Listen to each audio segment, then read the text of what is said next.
Você já reparou que algumas pessoas parecem lidar melhor com dinheiro, mesmo sem nunca terem feito um curso de educação financeira? Elas não falam de investimentos o tempo todo, não ostentam, mas vivem com menos aperto, menos ansiedade e mais controle. Isso não é sorte. É aprendizado silencioso. Neste vídeo, você vai entender o que é educação financeira implícita no cotidiano, aquela que não vem de livros nem de gurus, mas das pequenas atitudes repetidas todos os dias, muitas vezes dentro de casa, sem ninguém nunca chamar isso de educação financeira. Aqui a gente vai falar de comportamentos invisíveis que moldam sua relação com o dinheiro. Como você consome, adia, escolhe, evita, decide e reage. Você vai perceber como hábitos aparentemente simples, conversas, exemplos, decisões automáticas, constroem prosperidade ou mantêm ciclos de aperto financeiro, mesmo quando a renda aumenta. Ao entender isso, você ganha clareza, autonomia e a capacidade de mudar o rumo financeiro sem depender de fórmulas mágicas. Você sente que ganha mais do que antes, mas continua sem tranquilidade, que o dinheiro entra e some, que decisões financeiras parecem sempre urgentes, ou que ninguém nunca te ensinou de verdade a lidar com dinheiro no dia a dia.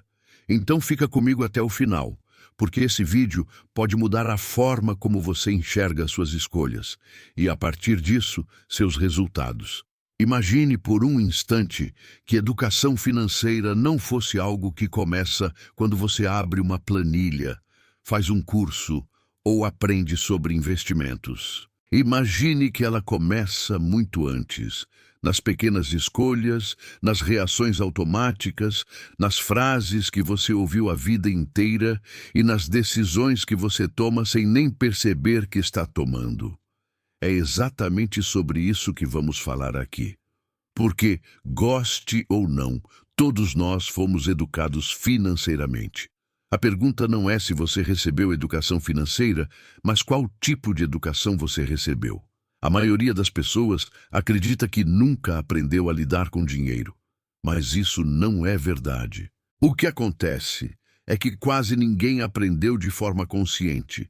A educação financeira mais poderosa é silenciosa.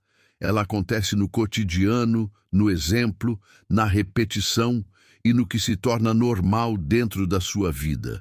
E é por isso que tantas pessoas, mesmo ganhando mais ao longo dos anos, continuam presas aos mesmos ciclos de aperto, ansiedade e frustração. Quando falamos em educação financeira implícita, estamos falando de tudo aquilo que você aprendeu observando. Como as pessoas à sua volta reagiam quando o dinheiro acabava. Como lidavam com imprevistos, se falavam de dinheiro com medo, vergonha, raiva ou tranquilidade. Se compravam para aliviar emoções ou se planejavam antes de gastar. Nada disso vinha em forma de aula, mas tudo isso virou padrão. E o ponto central aqui é simples e desconfortável. O dinheiro que você ganha hoje responde muito mais a quem você se tornou do que ao quanto você sabe sobre finanças. Seu comportamento financeiro atual é resultado de um treinamento invisível que aconteceu ao longo da vida inteira. E enquanto esse treinamento não for questionado, qualquer mudança externa será temporária. Observe como a educação implícita acontece desde cedo. Crianças aprendem sobre dinheiro muito antes de saber fazer contas. Elas observam se os adultos brigam por causa de dinheiro, se evitam falar do assunto, se vivem no limite ou se lidam com escolhas e consequências de forma natural. Elas absorvem o tom emocional associado ao dinheiro, e isso fica registrado. Mas esse processo não para na infância. Na vida adulta, o cotidiano continua ensinando. A forma como você reage quando o salário cai. O alívio momentâneo de comprar algo que você não planejou. a ansiedade ao abrir o aplicativo do banco, a pressa em decidir sem clareza. Tudo isso reforça um padrão interno, e quanto mais automático ele se torna, menos você percebe que está sendo educado, todos os dias.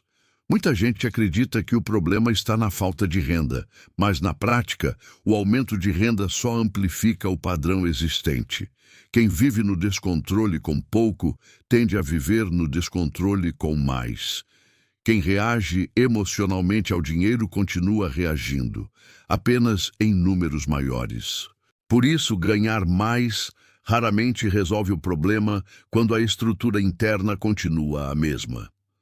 Aqui surge uma das maiores armadilhas modernas: a ilusão de que informação resolve comportamento. A pessoa consome conteúdo financeiro, aprende conceitos, entende juros, investimentos, planejamento, mas continua tomando decisões impulsivas, vivendo no aperto e sentindo culpa depois. Não é falta de conhecimento, é conflito entre o que se sabe e o que se faz automaticamente. Isso nos leva a um ponto essencial. Educação financeira implícita é, acima de tudo, educação emocional.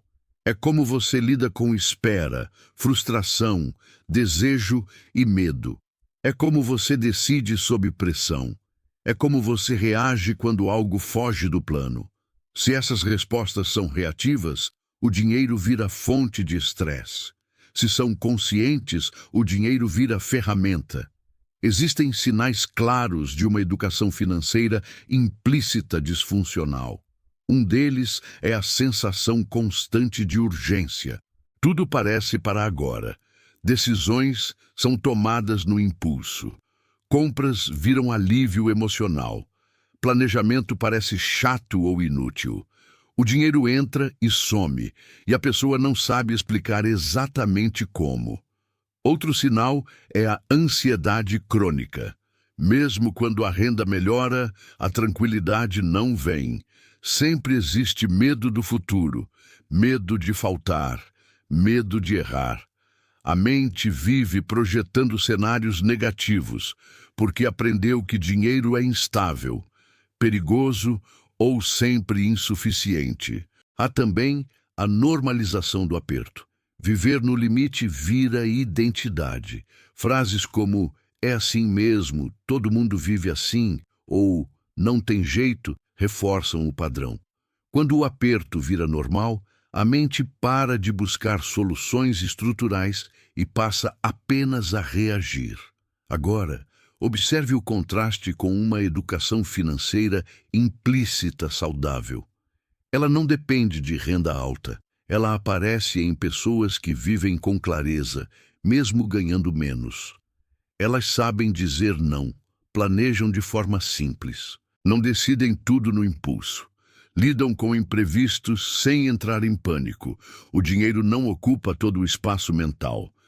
Essas pessoas não são perfeitas. Elas erram, ajustam e seguem. A diferença é que elas têm um padrão interno mais estável.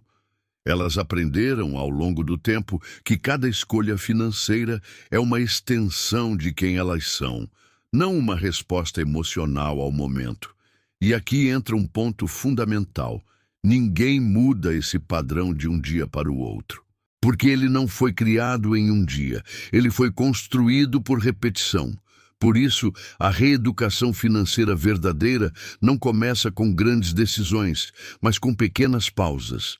Pausa antes de comprar, pausa antes de parcelar, pausa antes de reagir, pausa para perguntar: isso faz sentido para a vida que eu quero construir ou é apenas um alívio momentâneo? Essas pausas parecem simples, mas são profundamente transformadoras. Reeducar-se financeiramente no cotidiano é aprender a observar seus próprios automatismos. É perceber quando você está decidindo por medo, por comparação, por cansaço ou por hábito. Não para se culpar, mas para ganhar clareza. Consciência vem antes da mudança. Outro ponto importante é entender que o dinheiro não responde ao discurso, mas à coerência. Não adianta dizer que quer estabilidade se suas escolhas diárias reforçam instabilidade. Não adianta querer tranquilidade se você vive decidindo sob pressão. O cotidiano revela a verdade do seu sistema financeiro interno. Pequenas mudanças, quando repetidas, têm efeitos enormes ao longo do tempo. Organizar minimamente o fluxo de dinheiro, antecipar decisões, reduzir o improviso, criar previsibilidade. Tudo isso reduz ansiedade, melhora a relação com o dinheiro e abre espaço mental para escolhas melhores. E talvez o ponto mais libertador seja este. Você não precisa consertar o passado. Você não precisa culpar seus pais, sua família ou sua história. Você só precisa assumir que, a partir de agora, o cotidiano é seu campo de treino. Todos os dias, você está ensinando algo a si mesmo sobre dinheiro. A pergunta final não é quanto você ganha, nem o quanto você sabe. A pergunta é: que tipo de educação financeira você está praticando todos os dias, sem perceber? Porque no longo prazo, não é o salário que define sua vida financeira. É o padrão que você sustenta. Se você começar a mudar o padrão, mesmo que devagar, os resultados começam a mudar. Não por mágica, mas por coerência. E isso sim é educação financeira real. Se esse conteúdo fez sentido para você, curte o vídeo, compartilha com alguém que também vive esse conflito silencioso e se inscreve no canal para continuar aprofundando esse processo de consciência e evolução financeira. O próximo passo não é externo, é interno.